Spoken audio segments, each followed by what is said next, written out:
The chamber by Fabric is unlike any other multi-tool I've ever used. Traditionally, multi-tools are all about utility, with relatively little attention being paid to aesthetics. I guess arguably that's what they're there for.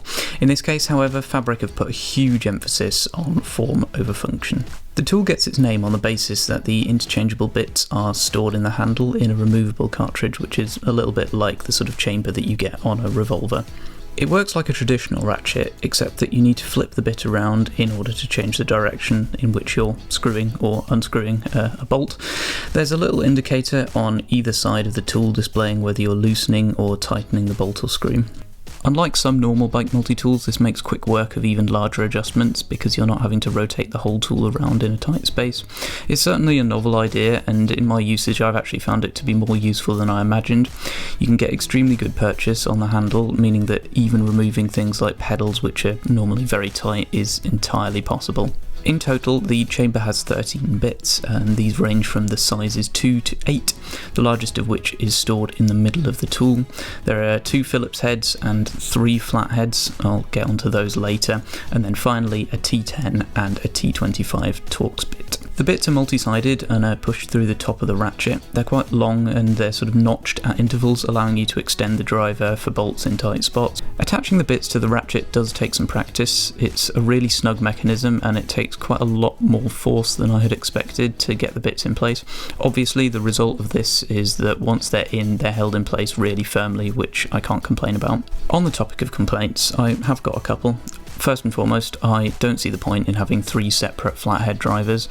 Off the top of my head, I can't really think of anything on any of my 4 bikes that requires a flathead these days. It seems a little bit like Fabric were running out of ideas for tools to include, and flatheads were an easy space filler. The chamber is made of polished aluminium and it does look fantastic. Even though we're locked down here in the UK, I've had people ask what it is when I've been using it out and about.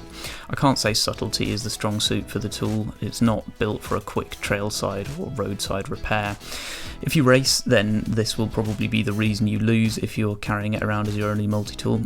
On the other hand, what the tool is a work of art. If you like to take your time getting your adjustments dialed in and you take pride in a tool that feels like it's been refined over months and months of redesign, then I really can't see you going wrong with this. For me personally, I think the tool is likely to either live in my car or live at home. It's an absolute joy to use and I must admit I'm really pleased with it. That said, removing the bits and putting them back in takes more time than necessary, I would have said, and means that I'm inevitably dropped by whomever I'm cycling with if I have to do a repair at the side of the road or at the side of the trail.